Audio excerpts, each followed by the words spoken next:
everyone. Welcome to another Zoom presentation organized by the University of Aruba and hosted by the Center for Lifelong Learning. My name is Deborah Alexander and I'm the coordinator for the Center for Lifelong Learning here at the university, and I'm proud to be doing it as always. We're here again. It's our third session of this webinar series looking into the National Integrity System research here in Aruba, discussing the findings. If you've missed the first two sessions, they will be made available later on, I think by next week online, so that you can look back and have questions that the panel members will then answer via email. And I am sure that in 2021, we will continue with this presentation on this research. Before we continue, as always, I just want to remind you of the Q&A button, which is used specifically for your questions. Please use that solely for your questions. As I've said, you can, in the past, you can ask these questions in English or Dutch. Thomas still remembers a bit of Papiamento, but I think Epor indeed, but just to give him a bit less of a stress, let's keep it to English and Dutch. And then there's the chat box, which I would say use for your general remarks, feedback on either something that was said by one of the panelists, and we will definitely pick that up through the presentation. I would say, let's start with the webinar. So we are going to begin, I believe, with Willeke. Yeah, Yes. Good morning. Thank you, Deborah. So good morning to all of you, those who joined us the previous sessions and those who joined us for the first time today. We are here on behalf of Saxion University of Applied Sciences, and we've been asked by the Stichting Deugdelijk Bestuur Aruba to carry out a NIS study. And we've done this before. In this study, we've carried out the National Integrity System Assessment Study for the Netherlands in 2012. So I will provide a brief introduction on what the NIS is all about. And today we will hopefully present some of our first preliminary findings in terms of the foundations of the National Integrity System, a bit of the corruption profile of Aruba, and we will head then over to the public sector. And besides Deborah and myself, my colleagues today are Thomas Riemersma, who is the project leader of the NIS study, Esther Lankamp, who is a legal professional who will tell you something more about the foundations, and Frank, who will be joining us today, but he will remain silent so far, but he will contact you via the chat. So first of all, the National Integrity System Project, often abbreviated as NIS. This is one of the 100+ NIS studies which will be carried out, or which is being carried out. So across the world, many more NIS studies have been carried out. I was part of the research for the Netherlands in 2012, and that was part of a pan-European NIS study where all EU member states were being assessed in terms of their national integrity system. And I think it's very valuable that all these reports have been written in English, so that part of NIS can be well compared, and a lot of publications have been carried out, best practices, poor practices, how are certain institutions doing in terms of law and practice across the world. So have a look at the website of Transparency International if you're particularly interested in integrity from a theoretical but also a practical point of view. The NIS study itself is a qualitative research. So a qualitative research in terms that we won't be measuring corruption or measuring integrity, but what we hope to do is, after 1.5 years, to present the National Integrity System of Aruba in terms of how the total system, its foundations, institutions, its legal framework and practice are all in place, whether there are strengths, room for improvement, how they are coherent or not, and what are actually ongoing developments. So today we have the third webinar, and this probably won't be the last because we hope to organize another one once the NIS actually is finalized to share it with you. These are our preliminary findings. But it's very valuable that you participate today. Last week and the week before, we've also seen that there's a lot of expertise on board.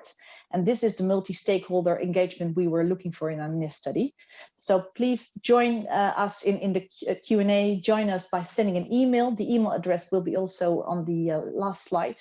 And already thank you to those who've sent emails last week with their own points of view, their advice on terms of reports, which we might have missed. So thank you for being our eyes and ears on the ground in the times that it's still possible for us to travel. So I already mentioned the Stichting Deugdelijk Bestuur Aruba.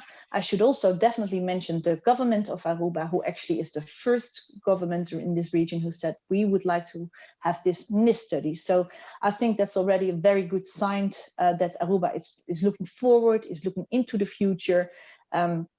Also, of course, because of the ongoing reform which is taking place. And I think this NIS study might help to pinpoint what is going in the right way and what is already, is more or less a form of a blind spot which can be improved. So a big thank you to the country, Aruba, the government, Stichting Deugdelijk Bestuur Aruba, to be the most important stakeholders in this sense, together with the University of Aruba, who has been very cooperative, not only in having this webinar, but students, some of them might be here today, who have been working on part of the research. So thank you once again. And then I should mention Transparency International. Yes, Deborah, we can go on to the next slide, please.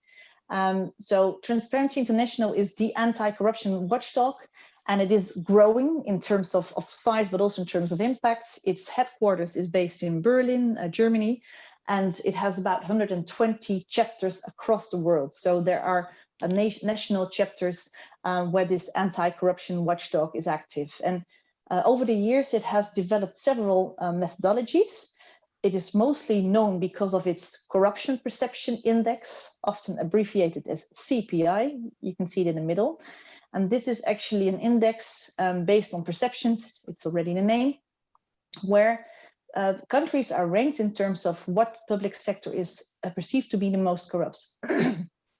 And although perception interviews and surveys are very interesting to hear the voice from the people on the ground, of course, it's still perception. And that's why I'm a bit hesitating to use this CPI too often, because it might be self-fulfilling prophecy. If you are considered to be a corrupt country and you rank low, for example, Somalia is always at the bottom, then you won't attract investments, and people will continue to think of you as a corrupt country, which is makes you a low trust society. And in that terms, you have never the possibility to develop into a full force blown democracy. So it is important to do work with surveys when you assess corruption. And I will briefly tell something about the surveys carried out on Aruba last year by the central bank, but also there should be a bit of hesitation to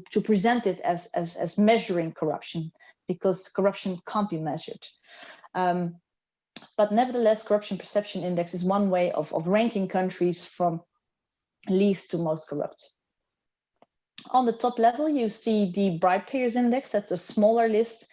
This is also a methodology used and developed by Transparency International. And this actually is a Bright Payers Index, which is used to evaluate which countries, in terms of their business sector, are considered to be the most corrupt. So countries, businesses and business leaders are asked, how often do you have to do you pay facilitation payments, or do you pay for permits? And this is the public or the private sector point of view, and the Corruption Perception Index is the public sector point of view. So both rankings give a bit of an idea of whether the public sector of a country is acting with integrity or is corrupt, and the private sector. So both important measures, both lists are often used. But I think, and that's why we are here today, that the national integrity system does do more justice to a country, because it's not only ranking a country in a long list, in comparing it to other countries, it actually looks at the unique features of a country. to the foundations, so the cultural, economic, political, institutional foundations of a country, but also its institutions. So what institutions are there? What laws have been enacted? How are they implemented? What is the morality of individuals? What is done in terms of public education? So you get a more qualitative image of a country. So on the right-hand side, you can see actually the very strong statement of Transparency International. And so it's we hold the powerful and corrupt to account by exposing the systems and networks that enable corruption. So they advocate for policies and laws, changing the system and building coalitions to drive national, regional, but also global change. So it's also a movement across the world. And I guess that's why we are all here today. No country is perfect, and we can all learn from one another. So Transparency International is very strong at advocacy in these terms. And I should also highlight that it has a separate work group for young people. So the young professionals, students, it's called Young TI, and you can become a member of that. And there's very interesting workshops and conferences. So of course, very important to highlight, and I will get back to that with the slides on the corruption profile of Aruba.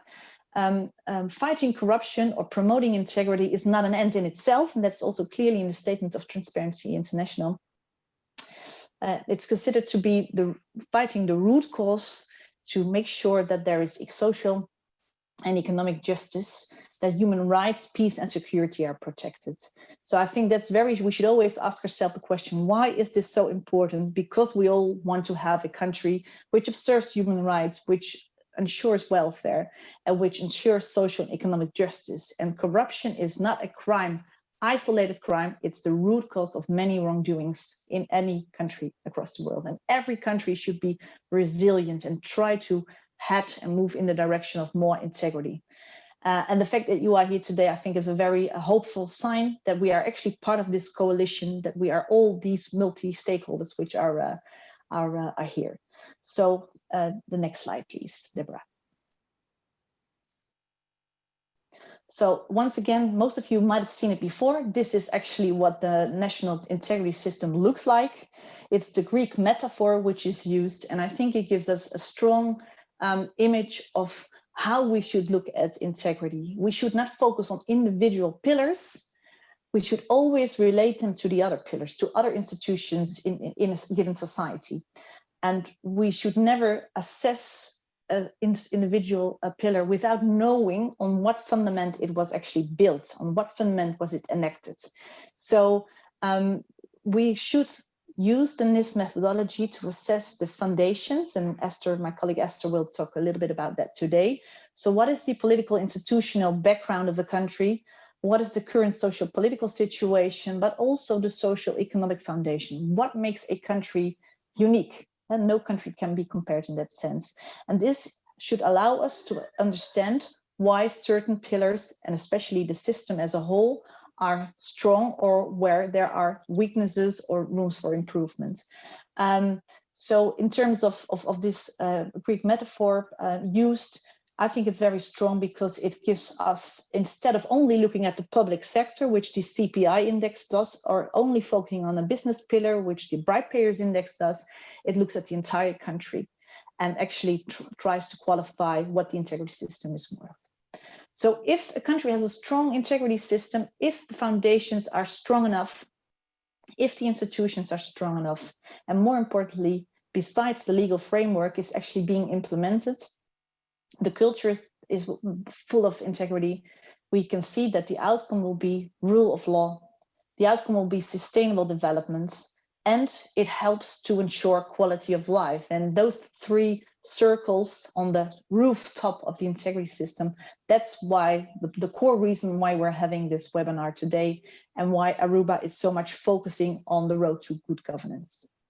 Yes, Deborah? So I mentioned already in the previous webinars, so the fact that we do a qualitative research, we're not measuring corruption, we're not measuring integrity, measuring good governance. We are actually looking at three indicators. So we are looking at the individual and collective capacity of the system. So each pillar, whether it's the legislator, the business sector, media, we will look at the availability of resources legally, but also are they actually protected and made available in practice? And resources, of course, it's not only money-wise, but it's also quality of staff, how much knowledge is there, human capital. We also look at independence. Many countries across the world have independence in their constitution, independence of each institution. Nevertheless, there are, of course, many examples where we can see that institutions actually interfere with one another, interfere in an unconstitutional way in practice. So this is something which we would like to, we are actually looking into for Aruba. How independent are these pillars, and what do they actually make up in total? The second indicator is the governance. So how is the steering going, and in terms of transparency, what is legally, what are institutions legally obliged to be transparent about? What are they actually doing in practice? Are they using new forms of technology to be transparent? And of course, the accountability. So actually, do all the pillars individual, but also collectively hold their account or each other and themselves accountable for their own role fulfillment, but also for ensuring that they together make up for this integrity system. Part of the governance indicator is also the integrity mechanisms, and we all are aware that there are certain legal obligations in terms of integrity, of course, code of conducts. Should there be an oath? Is this oath actually carried out the way it should be carried out? Additional functions, are they in place? Is there an internal reporting mechanism in terms of, does an organization allow critical sounds to be registered? What is being done with them? What is the top tone from the top? So what is leadership in these terms? Is the leadership acting with integrity? Of course, are there a whistleblowing protection in place? So all forms of integrity, hard controls and soft controls, which each pillar should have in place. In the last part is the role of the institution. Every institution has its own unique role. Of course, very important. We mentioned that in the last webinars, in the legislator. So controlling power, representing the people, representing the general interests. Is this actually being done in the right way? Other pillars have different roles. So for example, the media. Actually, are they investigating and publishing in an independent way what is going on in the country? Of course, the judiciary as a last resort in terms of the rule of law. So all these roles, if every institution functions and fulfills its role to the fullest, then we speak of a strong integrity system. And of course, no country is perfect, so we will always highlight certain aspects which, well, we need improvement. Yes, Deborah. We can go to the next, yes. So that brings me to the foundation, which I already described briefly. And I will now give the floor to my colleague Esther Lankamp, who has been researching the foundations of the National Integrity System of Aruba. Yes, thank you very much, Willeke. Hello and welcome you all. I'm glad to have you on board this, I would like to say afternoon, but of course morning in Aruba. I would like to discuss a couple of aspects of the foundations with you and our preliminary findings, the findings so far. As Willeke already said, in order to perform a complete national integrity system study, our research team also had and has to study and describe the foundations of your country. And more specific, 4 foundations will be covered in this research. It's the political, institutional, socio-political, socio-economic, and socio-cultural foundation. And our research so far has been mainly desk research. We studied national ordinances, decrees, we read reports, amongst which the FESCA reports, the WODC reports, of course, Stichting Deugdelijk Bestuur Aruba reports, corruption surveys by the World Bank, dissertations, studies, publications, websites, newspapers, etc. However, since Aruba is a small country, in most global comparative studies and researches, the country, unfortunately, is not included. And therefore, on certain aspects of the foundation, it's difficult to compare the country of Aruba to other countries. And therefore, a reference framework is missing on a couple of aspects. In the follow-up, we're hoping to fill the gaps and to discuss and sharpen our findings by conducting several interviews. Obviously, we are aware that most of our preliminary findings concerning the foundations will not be breaking news to you. However, I would like to highlight a couple of the conclusions so far. As Willeke already described, the NIS contains a holistic approach of the pillars and foundations as a temple, and each foundation or pillar can, by its strength or perhaps weakness, affect the other pillars and foundation, and therefore the temple as a whole. If possible, we will draw these connections between the individual building blocks, and today we will see that some of the findings concerning the foundations are interrelated. They affect multiple foundations. Please, as said, do feel free to ask your questions in the Q&A. We'll try our best to answer them or take note of your questions and remarks in the follow-up of our research. Deborah, the next slide, please. Thank you. Well, first of all, the strength. I would like to highlight a couple of the strengths. As said, there are several studies conducted, and not in every study Aruba is considered as an individual country. However, the studies concerning civil liberties and political rights, we can see that Aruba has a strong anchorage of these liberties and these rights. A limited distinction has been made between the individual countries of the kingdom. Most of the times Aruba and the other countries in the Caribbean part are not considered as separate countries. Just the Netherlands or the kingdom as a whole are included. Nevertheless, these studies, of course, provide guidance for the conclusions that the assurance of these liberties and political rights is strong in Aruba. And more particular, a recent study performed by the Economist Intelligence Unit confirms this conclusion. However, it should be noted that the lack of asylum procedures and housing of refugees, of course, are a concern. But overall, this is a strong aspect.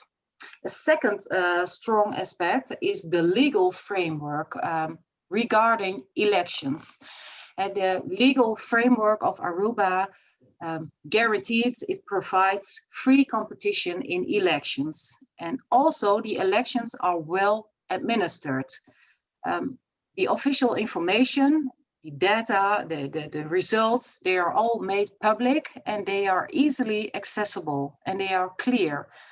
And all these results are accepted by political parties. So that's the second strength I would like to point out. The third one is also mentioned during the previous webinars, is the work in progress by the current government.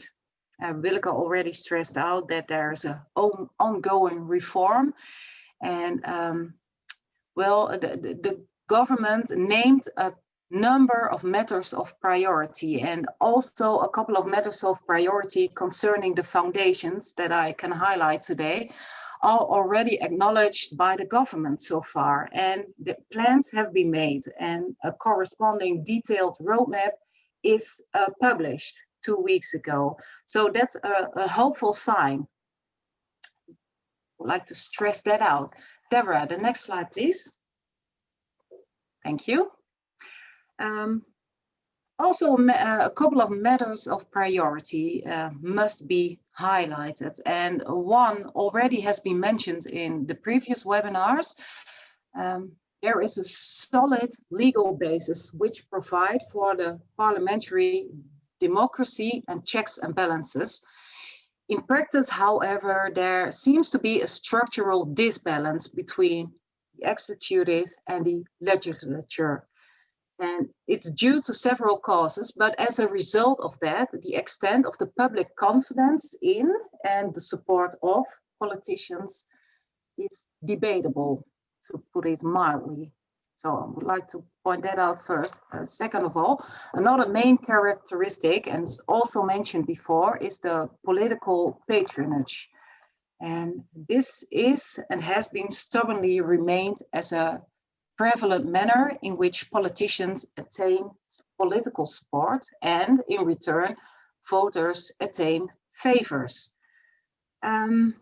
Thomas already stressed before that this is not a typical Aruban issue. It is seen also in other countries. It has been considered an issue in Aruba multiple times during the past decades in different studies. By example, the FESCA study, 2003, but also by successive Aruban governments. It can be related to the colonial history of the island, and therefore it could be considered as a relic of the past. Experts also say that the small scale of the island is not necessarily the cause of this aspect, but it does sure provide a fertile breeding ground for its continuity. Since the patronal system is acknowledged as a matter of concern, several plans have been made during the past decades.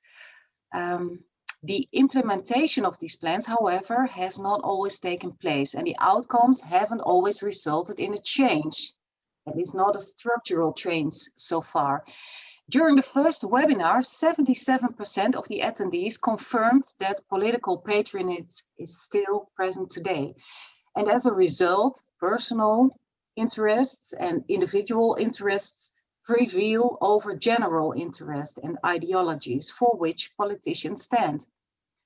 As said, the current government made plans, and it also named the patronal system as an issue, and it has drawn up recommendations to deal with, among others, this aspect of the political culture of Aruba. A detailed approach implementation plan have been put on paper, including a roadmap to effectuate a mentality change regarding the culture of patronage. One of the government's major goals is realizing a political system where patronage is minimized or even eliminated. An opportunity for a new beginning indeed. The next step, however, is the biggest step, dealing with these recommendations and executing the plans, not only by politicians, but also by political parties, public sector, commercial sector, labor sector, and of course, civil society. Question is whether these plans will be taken up, since quite obviously, this would imply that there would be no more room for political acts based on a give and take philosophy. This could and would mean that individuals, groups, districts, companies would no longer be rewarded for support by actions of politicians, which in this turn could lead to a loss of support and uncertainty regarding the upcoming election. Acting against political patronage can be seen as opposed to the need to self-preservation regarding the next elections. But it can also be seen as opposed to the opinion one has to look after his or her own circle of friends and families and return favors for given support. And also the mindset, one should seize an opportunity when it presents itself. And once you have the power, you're entitled to fully use it. Okay? The mindset. Therefore, you could question the extent of the political will, the support of the constituency to really carry out these plans. The feasibility of these plans therefore can be argued. The intentions obviously are good. Plans have been made and that sure is a hopeful sign. The crucial and key question, however, remains, will these plans be carried out? Or do short-term benefits of the political patronage system overshadow the willingness to fight this system for the sake of the long-term improvement. What do you think? Next slide, please, Deborah. What is your opinion? There are 4 options, and please pick the one nearest to your own opinion. The first one, I trust that the government will initiate the adopting of the recommendation and plans to tackle this issue. B, the system maintains itself. There is not enough political nor public support to actually tackle this issue in the long-term interest. In fact, politicians would actually be blamed for acting against it. C, there is either insufficient political will, either insufficient public will to tackle this issue, since this would imply giving up the short-term benefits. Or D, this is just the way it is. This is how it goes down here in Aruba. And of course, there are disadvantages, but there is no actual need to address this issue. What is your opinion?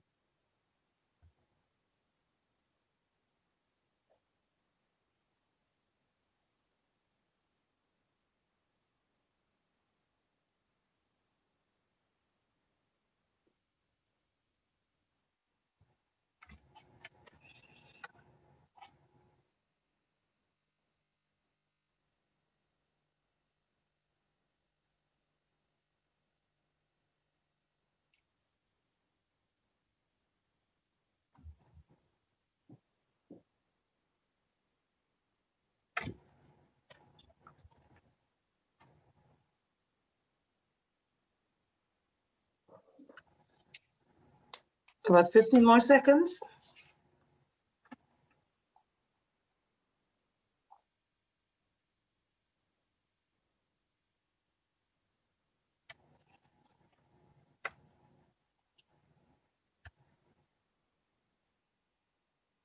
Yes. Yes, thank you, Deborah. Everyone can see the results now, right? Yes, they can. Yes, thank you. So it's a clear result. Nobody chose option D, which confirms there indeed is a need to tackle political patronage, and that also is a hopeful sign. However, most of you think there is either insufficient political will or either insufficient public will to tackle political patronage, and the short-term benefits overshadow the long-term benefits. Thank you very much for your opinion. I sure will make a note of this for the follow-up of our study. So thank you. I can click it away. Can I? Yes, Deborah? you can. Yes, okay, you can. Thank you. Okay. Well, another issue I would like to discuss is the polarization between the political parties, more particular between the 2 biggest parties of Aruba, the MEP and the AVP. In 2011, the WODC even described it as an unwillingness to compromise with the other parties' positions, even when it goes down to non-controversial issues.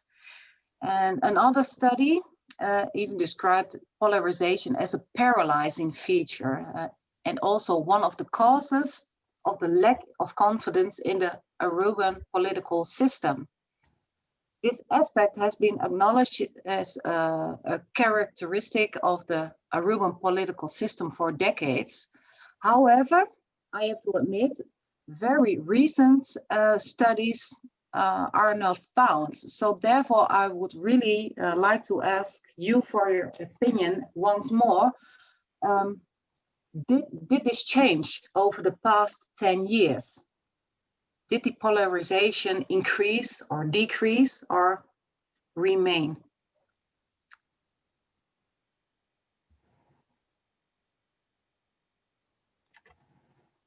And option B, I would like to highlight that one.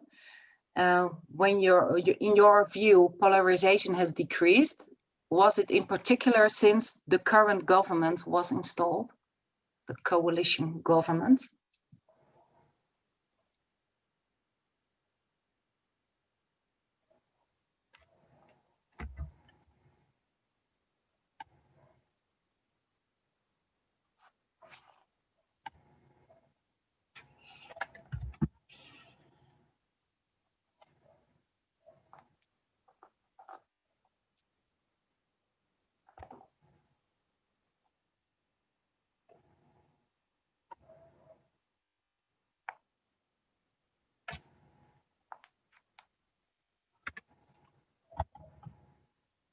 5 more seconds.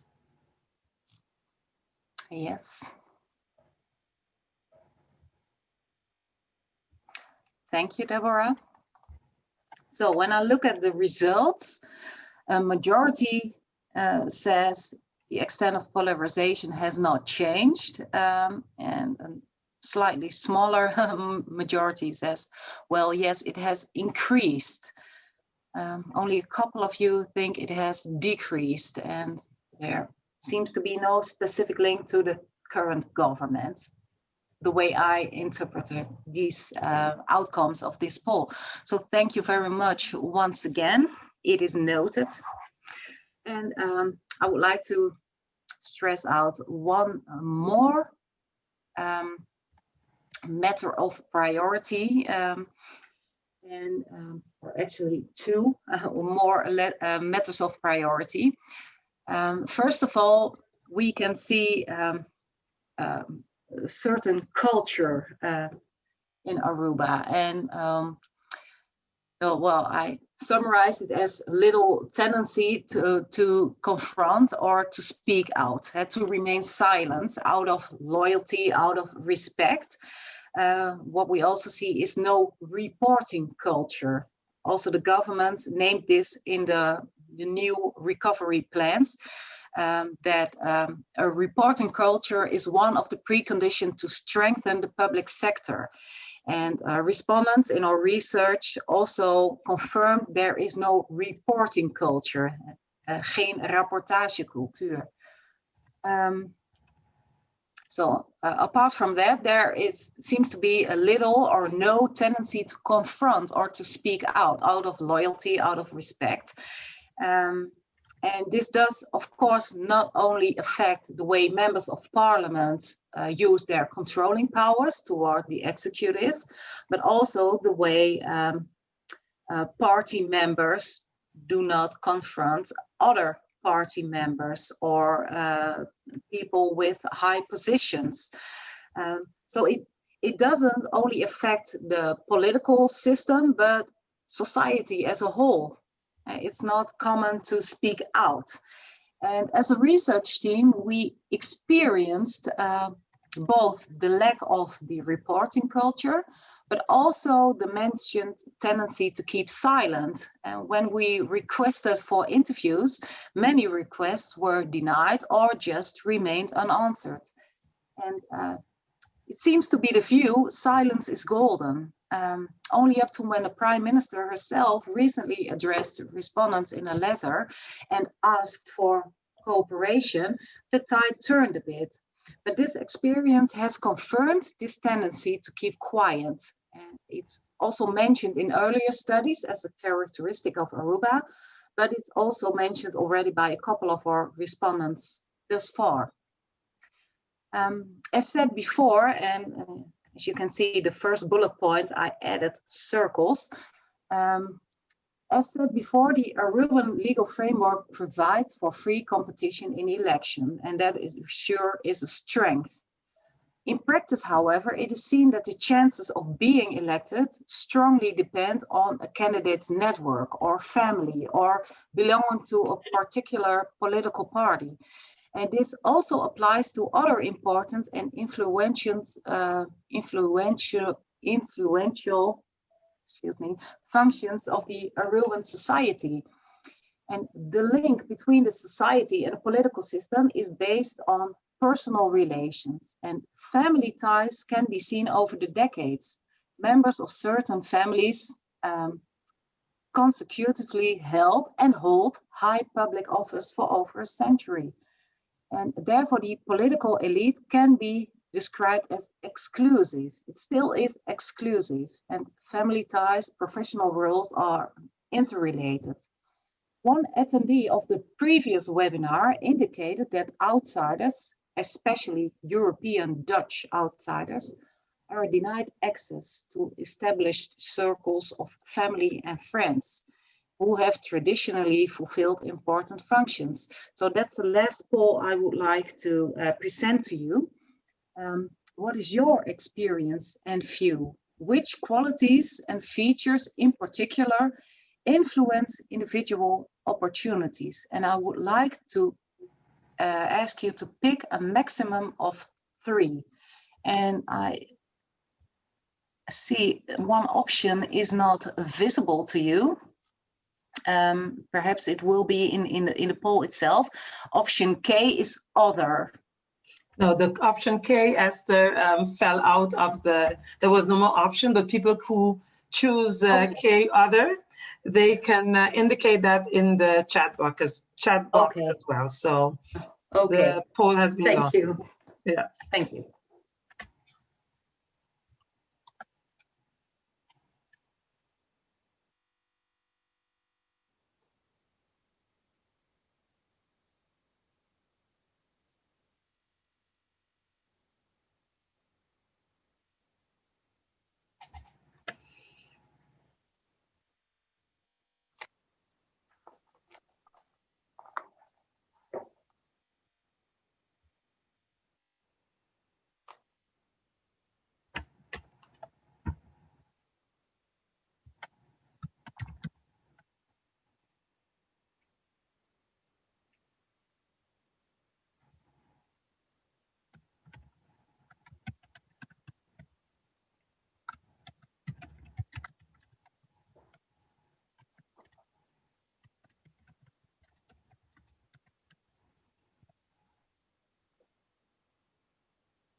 Here you are, Esther.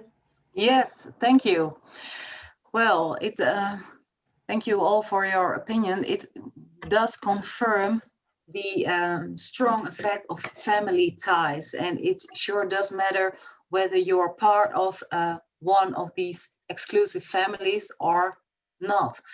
And when I see it correctly, education comes as runner-up and achievements in 3rd place. Residence isn't named. Okay, thank you very much.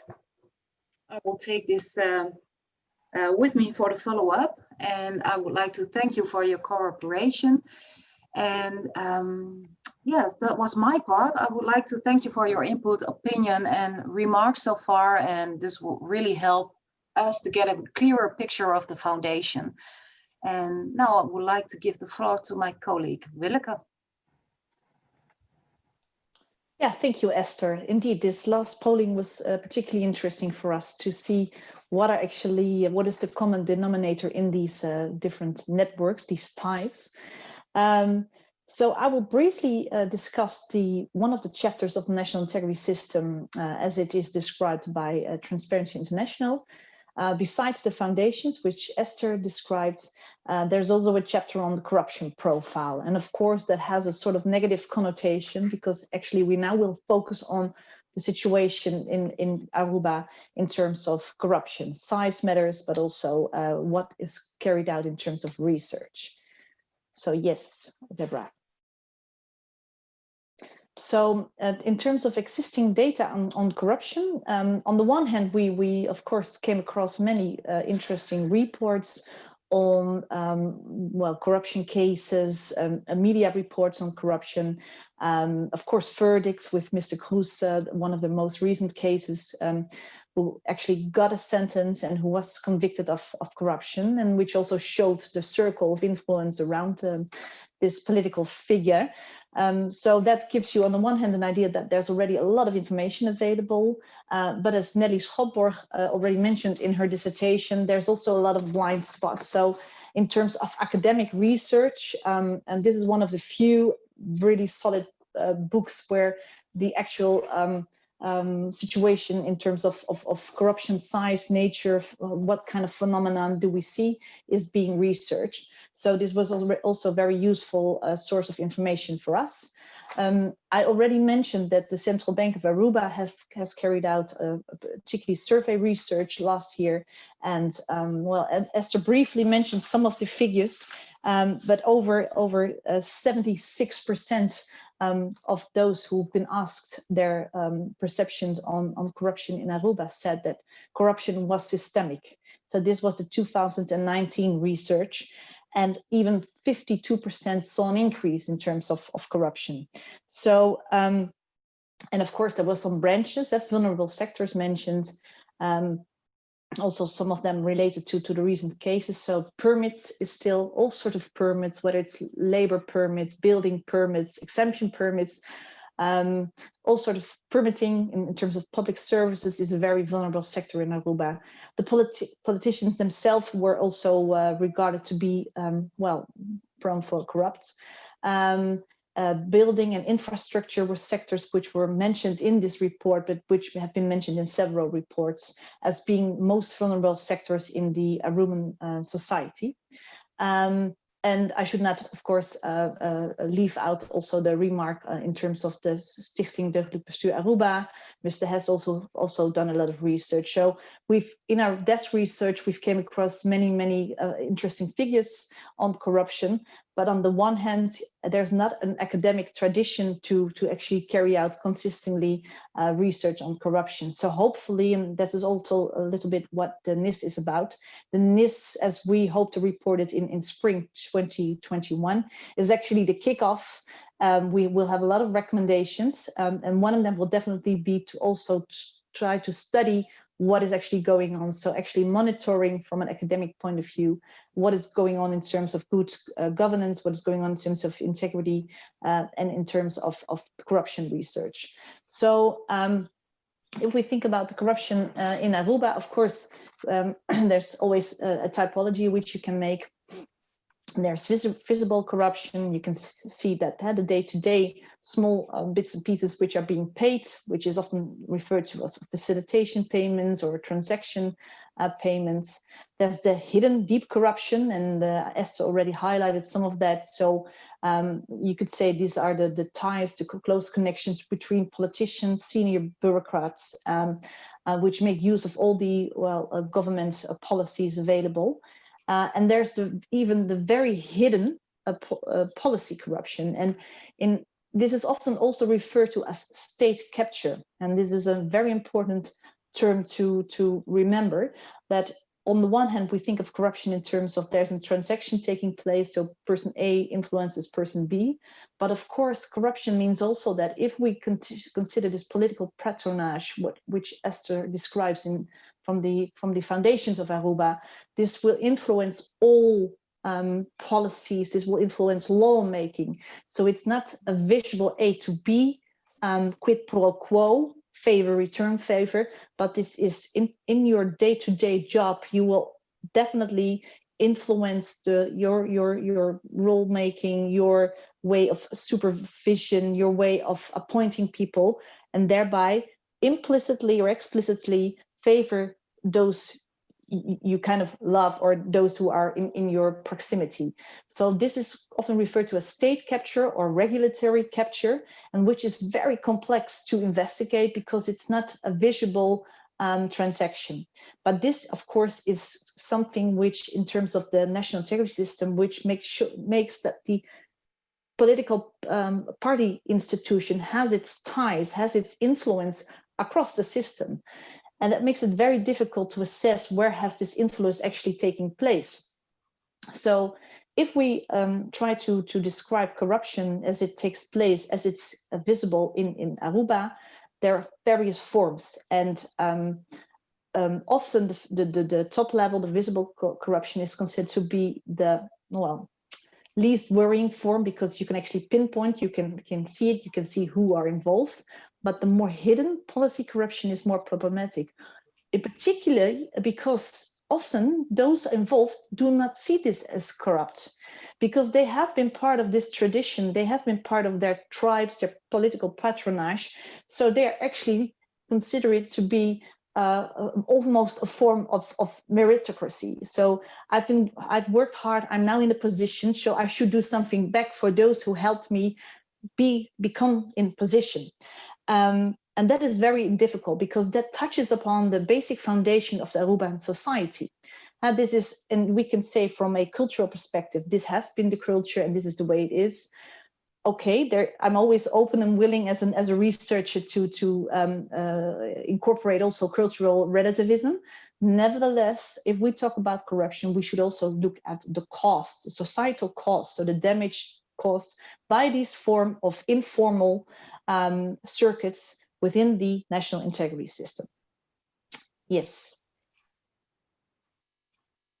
So that brings me to the aspect of when we think about a corruption profile of any country, but specifically now when we assess Aruba, one of the major things we need to assess is the public awareness on corruption. And of course, the polling questions already give some idea of those who are here today, how you see the corruption profile of Aruba. Do you see that the current government is doing things in the right direction? Well, there were some of you who said, actually, we see things are going in the right way.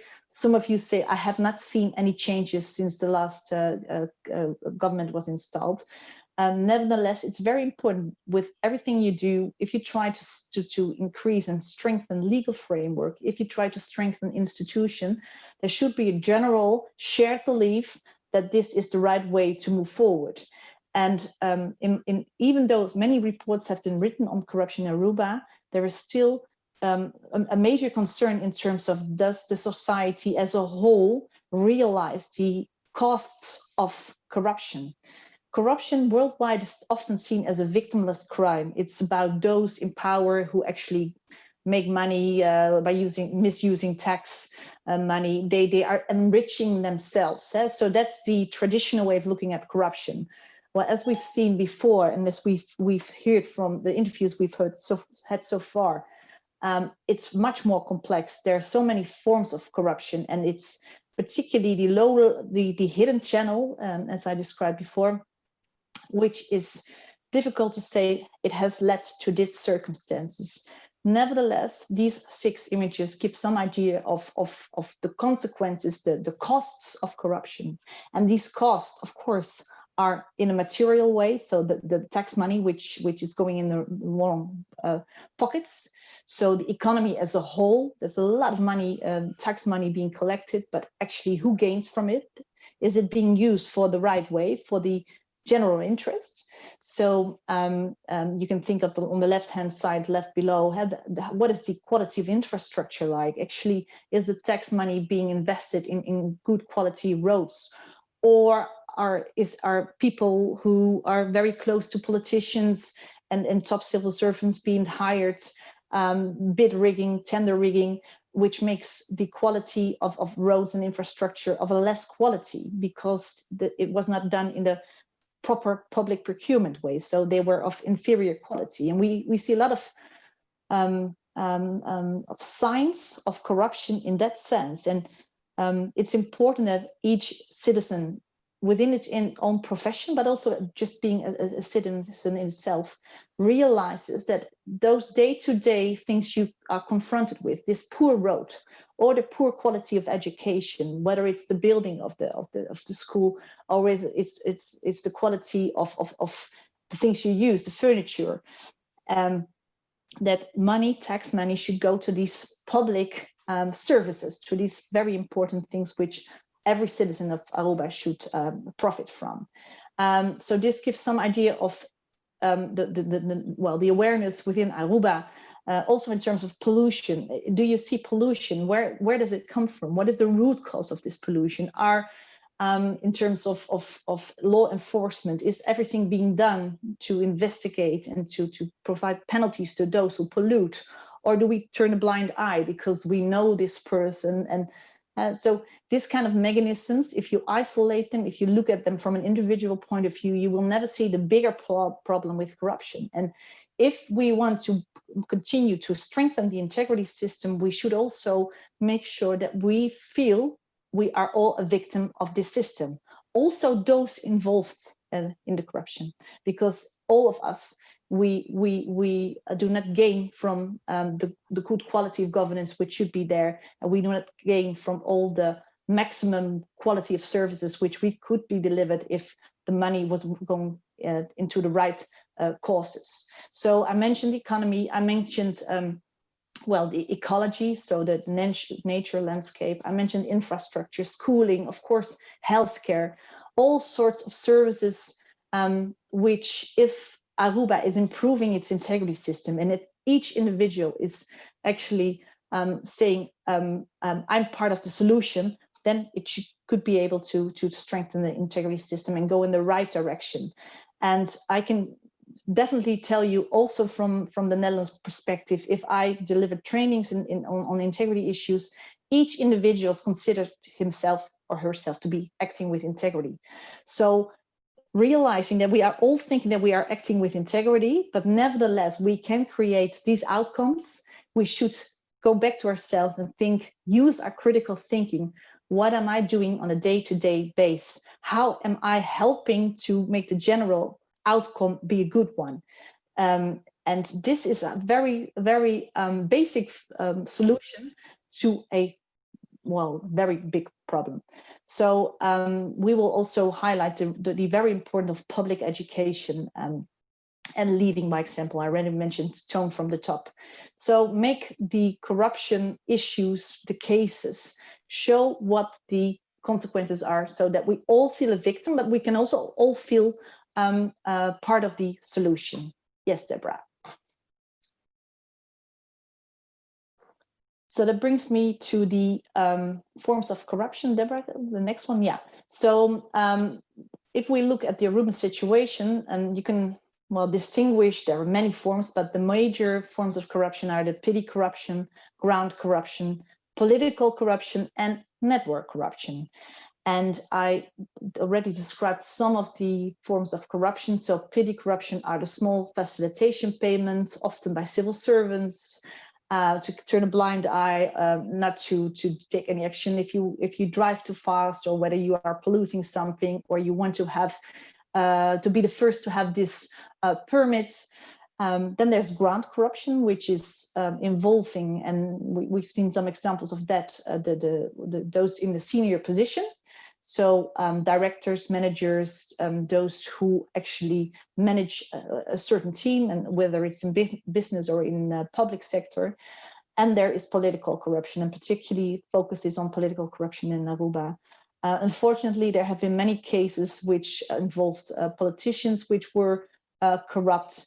And then it goes back to also Esther's remark in terms of political patronage. There are several reasons, and you mentioned already some in the polling question. So what kind of ties do we see? What kind of connections are very important if you look at the Aruban society? And family ties were one of, and education was one of the most. Most of you mentioned that was the denominator where everybody feels related to. So they, Aruban people, identify with those who they studied with, or those who are part of their family, and that, of course, is a very important social capital. So we're not focusing only on the negative sides of networks, because networks are a very important social capital in any given society, and I guess, and particularly in Aruba, being an island, having a strong tribe culture. But the thing is that if you only look at how to help your family, how to help your own community, of course, you can become an exclusive network. You can start to always act and facilitate your network members, thereby excluding all the others. And if you look at this has not only political patronage, but this is a form of clientelistic tribes. And of course, this is undermining the basic principles of our democracy. So this is it's always a difficult balancing act, but being aware that you are participating in networks that you feel very strong affiliated with, those you love, your family, or those you studied with. Nevertheless, be aware that you have your ethical blindness, that you will facilitate this, thereby undermining your democracy, and thereby contributing to a norm where the reciprocal relation is the norm. So you favor and return favor, and then it slightly heads into the direction of corruption. So if we go back to realizing the consequences of corruption, I think it's a very challenging situation where, on the one hand, we should try to think of an integrity system where there are connections, where this fiber of close ties is an important a part of the foundations of the island. Nevertheless, where should we say stop and think critically, and in terms of how do we use our ties to influence the system, thereby not observing the important indicators like independence and integrity, those important values which we assess in our integrity system. So this brings me to the network corruption. I distinguish the first three, the petty and the grant and the political corruption, as if they can be isolated. Well, what we've seen in Aruba is that those cases which already have been brought out in the open, but also the things we heard from the interviews, is that these are often, of course, integrated, that in these cases you see those with their own networks being key figures in politics, thereby appointing those they can trust, those they know, and therefore also influencing those in charge as team leaders, as directors, as advisors who have their influence. And at the end level, you need to have those civil servants who can actually make everything possible. So you have the strategic decisions being made on the political level by reasons of the network interests, actually cascading down into the organizations, across the boundaries of these organizations, and their team leaders and all kinds of those in powerful positions will help to reach the goal of, well, making sure that the network will survive, so that the network will stay in position, that the network will gain during the next elections. So these are very strong driving forces which determine the day-to-day functioning. And once again, there are very good enough reasons to think, okay, networks should be important, but how can we actually become more network aware? And then we should actually see how this can and is undermining the integrity system. So the nature of the corruption is that actually these forms of corruption in the cases we've seen so far are all integrated. And I guess the case of Mr. Cruz, its verdict showed that it's not only Mr. Cruz, it was many companies were involved, many civil servants were involved. So you can actually see all these forms of corruption being combined. Yes, please, Deborah. Yes, I'm now giving the floor to Thomas. Is Thomas there? Willeke, there's a slight problem with the internet connection of Thomas at the moment. Okay. So he's trying to solve that problem. Yeah. My suggestion would be to have a short break of, let's say, 10 minutes. Yeah. So all the participants can grab a cup of coffee, stretch their legs. So. Okay, so we will be back there at 15 past, so quarter past. I would say. Okay, thank you, Frank. Yes, we'll be back in 15 minutes, 10 minutes. Yeah. Thank you. Yeah, so indeed, our colleague Thomas Riemersma, there's an issue with the internet. So we are all trying to find other places where to work from. So I left my house to and I went to Saxion University, and of course we are obliged to work from home, but here the internet is functioning. Thomas has the same issue. So he's on his bike heading to the Saxion office, and he lives by. So first of all, thank you all again for providing us with information, but also some criticism in terms of where we might have missed options or solutions, or where we should consider a different perspective. So we've been discussing it, writing it down, and partly answering it. So this is very valuable, so that we can actually make our research even better. So Thomas was supposed to continue with the public sector, which is the fourth pillar of the national integrity system.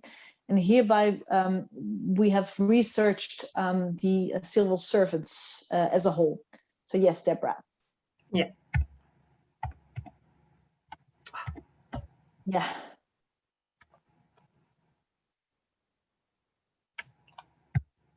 it working? Yes. Yeah.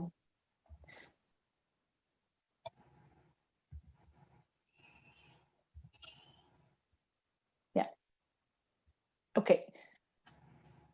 Yeah.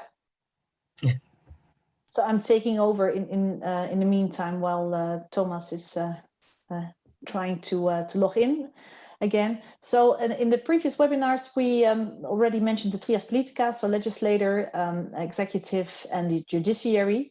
And now we will actually look at to what is available in terms of the public sector, the public service. So we have had some interviews with several civil servants from all sorts of departments, but of course we are hoping to be able to talk to many more. And one of the things which is important to highlight are the sui generis entities. These organizations, well, related to the government, what we've explored so far is that there is issues in terms of their independency. So while there should be a certain independency of organizations who actually carry out important rules and enforce important rules, they actually are not as independent as we would have liked them to see. And a similar mechanism pattern we've seen in terms of the public-private partnerships. And of course, it is impossible almost to think of terms of independency when there is public-private partnerships involved, because you are working together on important projects. But of course, what we've seen is that some of these projects actually are presented as if they are the outcome of a certain political party or the outcome of a certain politician. And this is something which is difficult, because if we actually work on real estate or there are building projects being done, that we actually see that in the media coverage and the way politicians react, they present it as if it is their own form of success. And this already, on the one hand, you can think of that is a very, well, individual choice of a person to present it that way. But in terms of mechanism, the light goes out. In terms of mechanisms, this is a very negative incentive, because it gives the impression that actually certain politicians are doing what their electorate wants them to do. So this is an example of where, on the one hand, you can see that there are legal frameworks in place trying to observe the independence, but the way politicians profile themselves out in the open is a concern, because then it gives the impression that there is no independency. So what we've seen, and that's something we like to do more interviews in these entities, these sui generis entities, to understand the mechanisms, who is in charge, who is pulling the trigger, what is it being done in terms of self-regulation, and to understand how we can help, or what our recommendations can be in terms of becoming more independent. But again, this is also an example of where you can isolate the public sector as an independent pillar. But of course, this is very much related to the executive. So what is the executive doing, and how does it communicate about these building projects and these sui generis entities? Yes, Deborah. So this was, I think, already used in the previous webinars, if I'm correct. So this again gives you the bigger picture of checks and balances. And although you could actually see it on the how it is being designed, we have a clear image of how trias politica, the separation of power, should take place and how it's done legally. I already mentioned that political parties, their influence is going beyond their own pillar. Of course, political parties' influence is in terms of election, ministers being appointed, in terms of also the legislator who's controlling. So that's where we actually know their influence. But the way they use the influence in an informal way is actually in all pillars we can see the influence of political parties.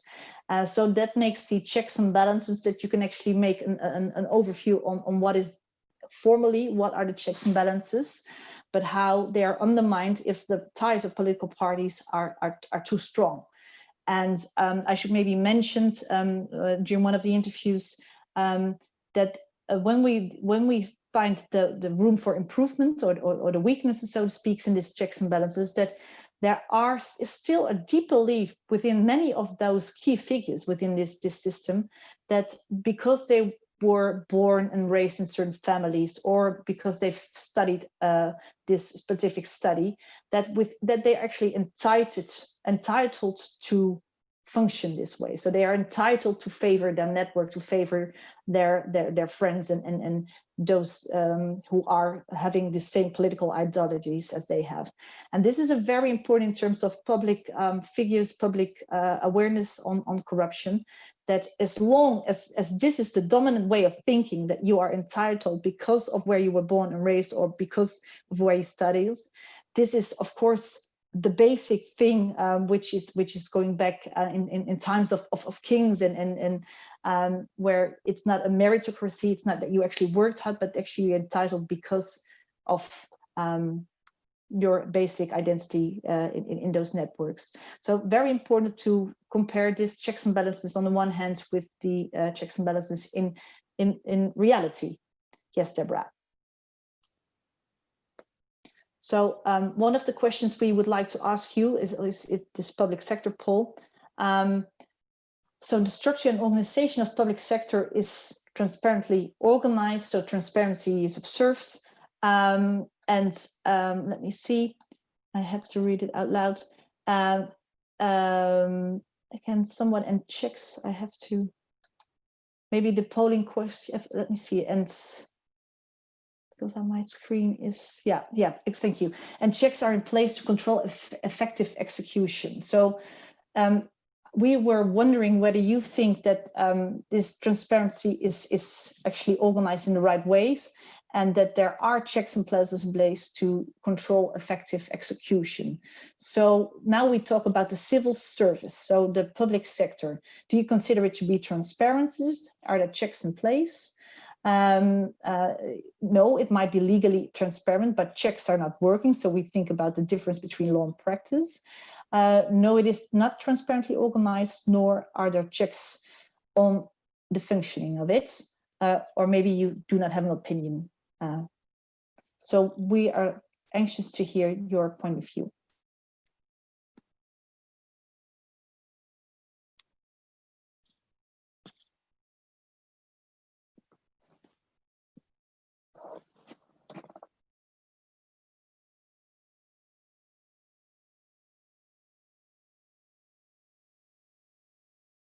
Okay, this is a bit of a mix. So most of you responded that there are legal conditions, legal provisions in terms of transparency, but they're failing in practice. So the checks are not working, 52%, while 40% say the way they are organized is not transparent, and the checks are not functioning. So both sides think that in practice the transparency is not observed, but there's a distinction between half of the group who thinks that the legal provisions are in place, while the other half thinks that even in terms of legal framework there can be improvements. So thank you. This is important for us to know. So we will definitely check again the legal provisions in place.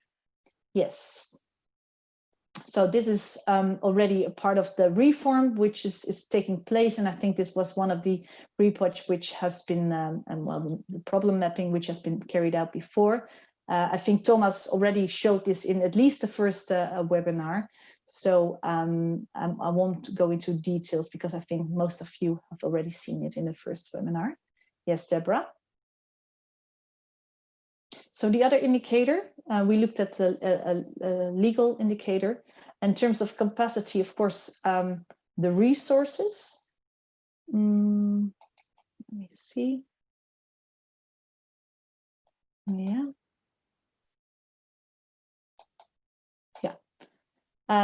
So if we look at the public sector, I already mentioned what resources are there, how large is the civil service apparatus, what is the quality of the civil service. So three things to highlight. That facts, first of all, that the spending of funds is now placed under the budget control. And of course, hiring of government staff is restricted. and services in the public sector are well delivered effectively. So there is many things to say about that, and I guess this is one of the parts of the reform package within the Kingdom of the Netherlands, where one of the things is that there are too many civil servants and that the salaries overall are too high. So what we've seen is particularly this pillar, that there is already a reform well promised. So we hope to see some of the reform taking place in the coming months.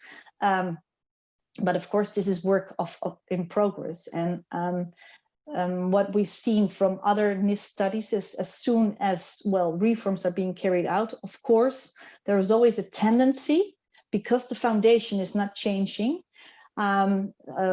immediately, there's a tendency to try to make sure that the reforms won't damage your network, so that you and yours, if you are in a key position within the National Integrity System of Aruba, this is particularly a point where you should accept that this will mean that you have to think of your own network and your friends and those who are close to you differently. So what you've used to do, make sure that their positions are being safeguarded, is actually undermining the national integrity system. So if you are part of the reform, make sure that you accept the conditions, the agreements, and that you actually make the public sector smaller, more effective, and have them as a real civil service well, functioning for the general interest and not for the network's interest. Yes, Deborah. So the polling question we have, if you think of the resources, the 3 statements above, so I highlighted them already. Do you think that those 3 aspects in terms of resources, are they efficient functioning in the Department of the Public Sector? So first of all, answer A, yes, capacity is adequately in place. B, no, all are very inadequate. C, yes, but resource management can be improved. D, no, there is a serious capacity issue. And of course, there's a lot of things to say about what that means, especially answer D. So capacity, public sector wise.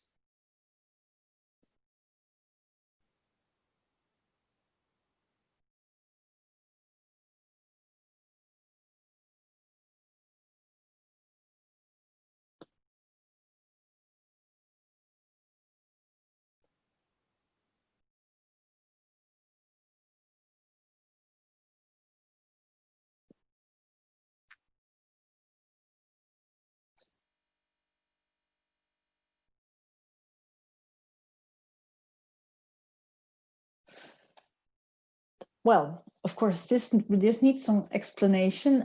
So maybe you can use the chat for that as well. So most of you considered that there is a serious capacity issue. So maybe one of my colleagues can later on see in the chat what is actually your point of view on that. But of course, it's a very serious issue if any deficits are considered in terms of the public sector. And I'm really anxious also to hear whether you think that the reform package, the reform also in the institution of public sector, whether this will help to make the capacity more efficient. So will a smaller civil service help?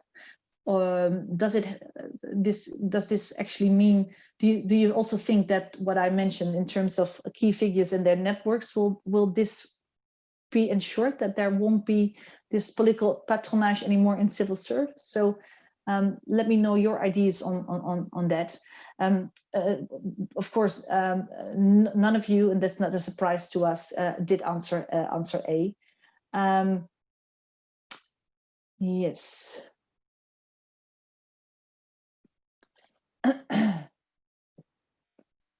So public sector independence. Yeah, again, a question, a polling question. So the 3 statements: departments function freely without interference of any unauthorized burden. 2, civil servants are equally appointed and dismissed. And the third is public procured plans for public-private cooperation projects are regulated by law.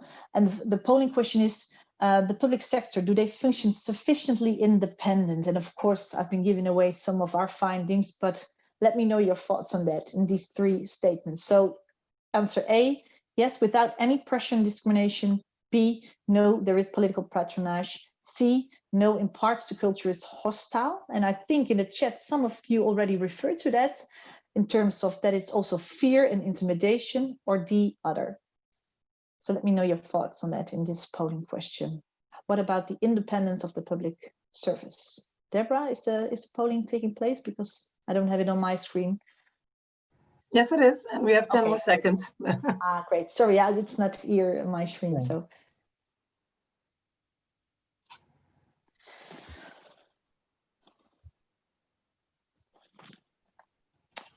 Yeah, so this is also a confirmation of what Esther and myself found in the corruption chapter of the NIS and also in the foundation. So the political patronage is worrisome. So that adds up. So there is a deficit in terms of resources. So the tax money spent to the civil service in terms of income, there's a lot of things to say about the apparatus, how the size and what the wages are, and whether it's proportional, the number of citizens of Aruba in terms of are they proportional to these civil servants. So that's one aspect of resources, but also the independency is an issue because of political patronage. And once again, if we look at the reform package, if we look at what the current government is taking in terms of action, we should always assess them with the system approach. So not only looking at the small bits and pieces which are being repaired or improved, but how is the overall system being improved? Can you actually change the public sector in these aspects of the public sector if in the foundations, the general belief still is that actually you should favor those who you like. And so very important for all of you to make sure that you scrutinize this in a constructive way. Yes, next please. Let me see the time as well, because yeah, okay, the governance, so the steering, other indicators, transparency. Let me see, also three statements. So departments, public sector departments are transparent on activities and that is being recorded. So what is actually accessible for me as a citizen? Can I assess public registers? Also, do citizens have proper access to information? This is a very important indicator to assess in this society as a strong integrity system or not. And let me see, the third is, well, the vacancy. So if we think about human resource, how are civil servants being hired, screened, appointed? So are vacancy publicly advertised to ensure, well, equal competition? So polling question which we have for you, because this is something which we like to know more about. So what is your point of view in terms of the transparency of activities and the record keeping? And as you mentioned already, the rapportageplicht, but I'm really anxious to hear your point of view. So, and B, yes, citizens have fair access to information. C, no, it lacks on all fields. And D, something other. And if you choose other, please use the chat to put your arguments there. So what is being done in terms of transparency, open governance? Okay, a very clear answer. So no, it lacks on all fields. This is a very strong message you're giving us. So in terms of vacancies, in terms of open government information, why did the government decide, and how is it transparent about that? So this is actually a very significant finding from this small polling, which is definitely well, lowering the score in the NIS in terms of transparency. So probably a lot of recommendations to improve this. But once again, you can have all kinds of legal aspects in place, but if the foundations, the general belief is that this is not important, it won't change a thing. So it has to go hand in hand with all the other things which being said. So somebody already mentioned statistical data, and I must say that's something which is very weak in the Netherlands as well. Statistical data, can I actually see figures, statistics? This is something, well, it's worth investing in that, especially for policy evaluations. So again, I'm looking at, well, the government. I'm also looking at the university to teach this and actually make sure that figures are available. I mean, that gives us an idea on how things are moving in what direction. Okay, please to the next, Deborah. Yep.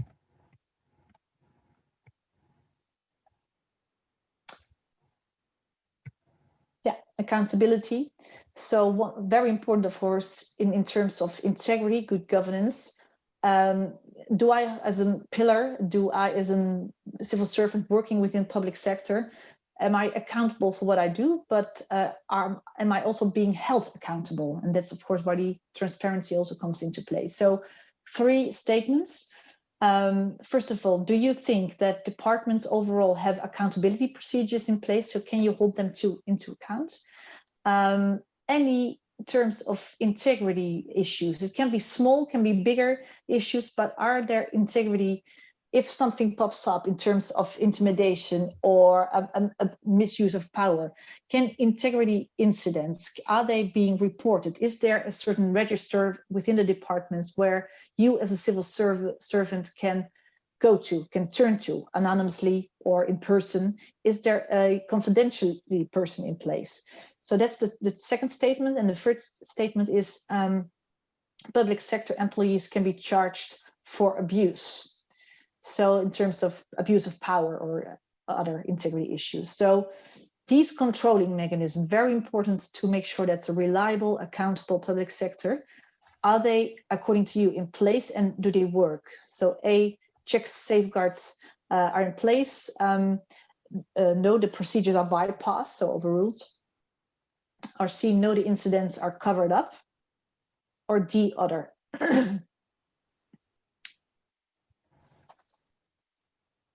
Yeah, again, very clear. I'm well, on the one hand, I'm a bit surprised, but also pleased that this is a strong message. So a few of you think that the checks are in place, that they are efficient. Some of you say, okay, there are some procedures in place, so it's not that the legal aspects as much, but they are bypassed. And most of you, a majority of 87%, actually think that incidents are covered up. So this is, of course, very damaging in terms of independence, in terms of accountability, but also in terms of role fulfillment. So if a pillar, if an institution like the public sector, if something is not according to well, de beginselen van behoorlijk bestuur, so the basic principles of which we should observe as civil servants, if somebody wants to address it, it's being covered up. So the internal reporting mechanisms are poor, but also if something happens, it's not so much that the civil servant tries to learn from it and say, okay, how can we improve the situation by looking at this incident? So thank you for your honesty and your experience in that sense. Okay.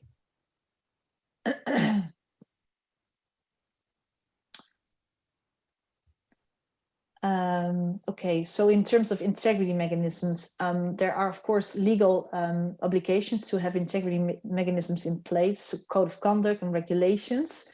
Do you think, one, that these are in place and that they actually help to enhance integrity? Two, is the staff within the civil service in general, within the departments, educated and trained sufficiently on integrity?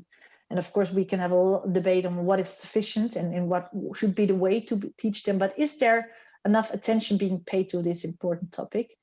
And three, public sector cooperates with agencies, businesses, and civil society. So cooperates, and this is actually in a positive way. So these three statements, the polling is actually, do you think that integrity mechanisms are in place and do they work?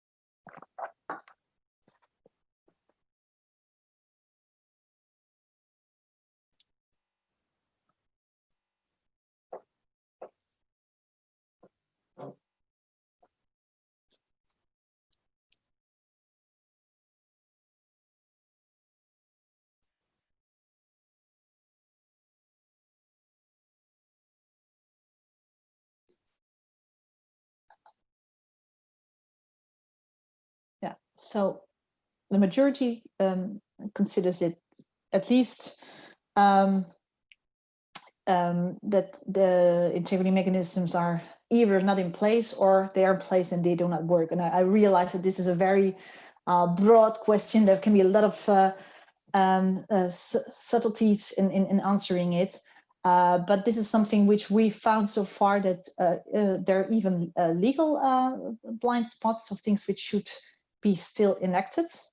For example, this internal procedure to reports to prevent a person from becoming a whistleblower, because in general, whistleblowing is you should have whistleblower protection.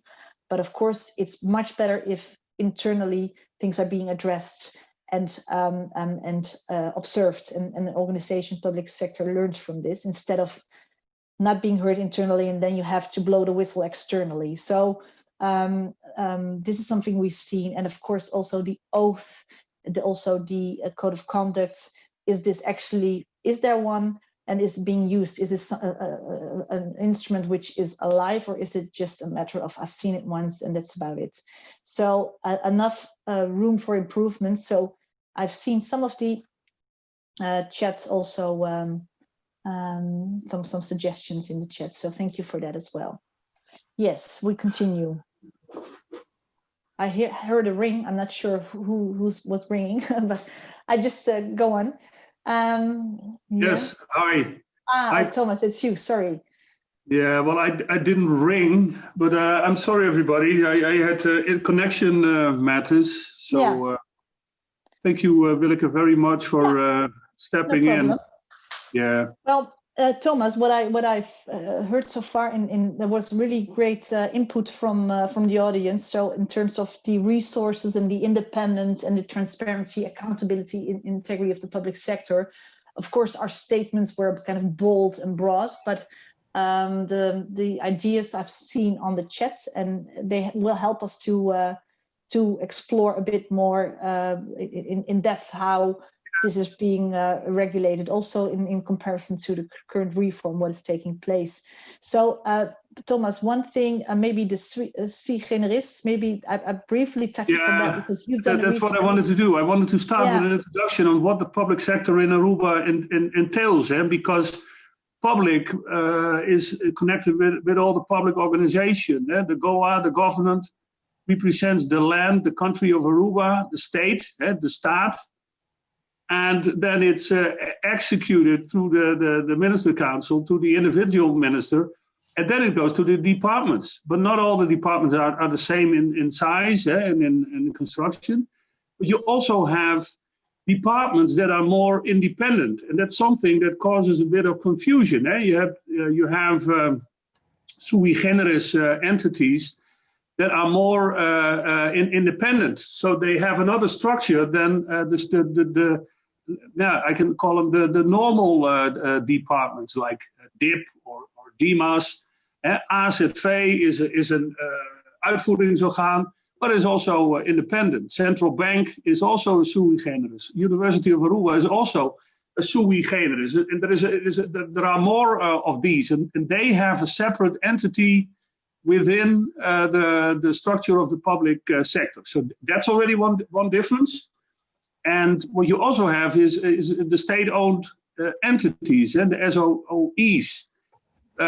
Those are privatized sectors, but the government and the country of Aruba is the main shareholder, holds 100% of the shares or less. And that's not always clear, but in the majority of the cases, 100%.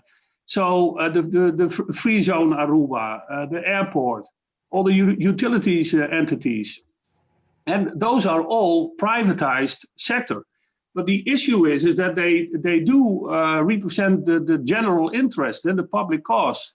So the question is always in how far is the connection and the distance between a minister, the departments, the sui generis, and the independently functioning of the state-owned entities. And so that's why I made the first poll, in order to assess whether it's clear what the public sector entails, because it's quite confusing. That was my main point. And it's large.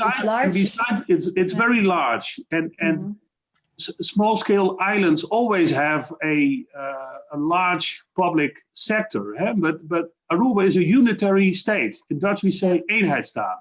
Holland is also an eenheidsstaat, but it's decentralized. It has different layers.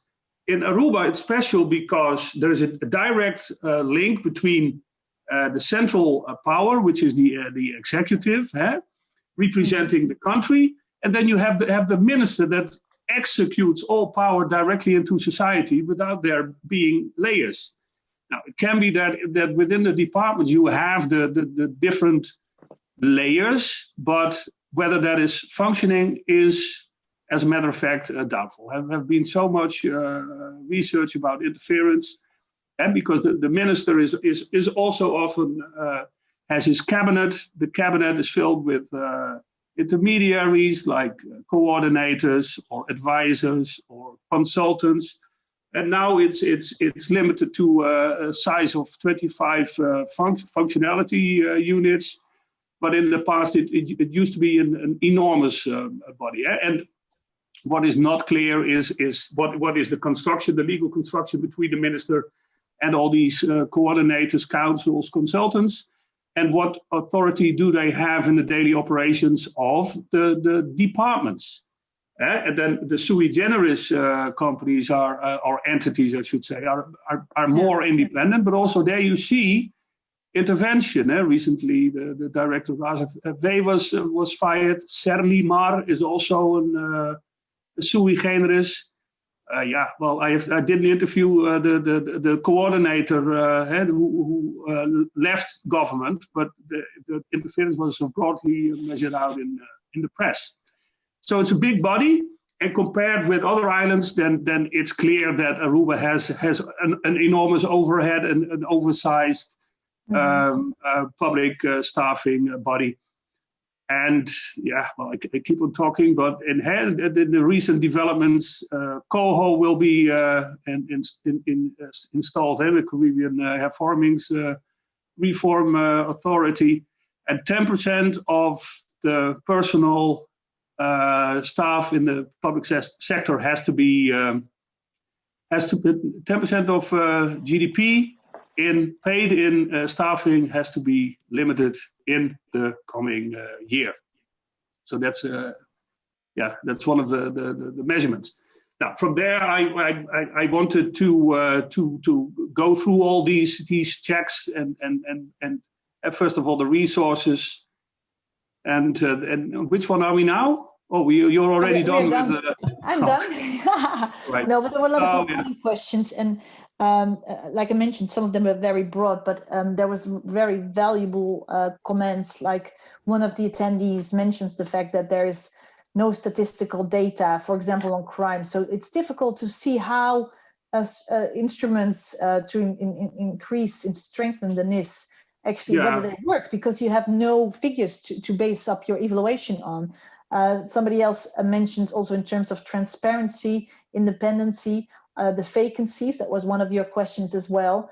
Are they being open? Can anybody just apply? No, that's also the vacancies in the cabinet of the minister. Those are open for confidentials, vertrouweling, we say in Dutch. That's absolutely not transparent.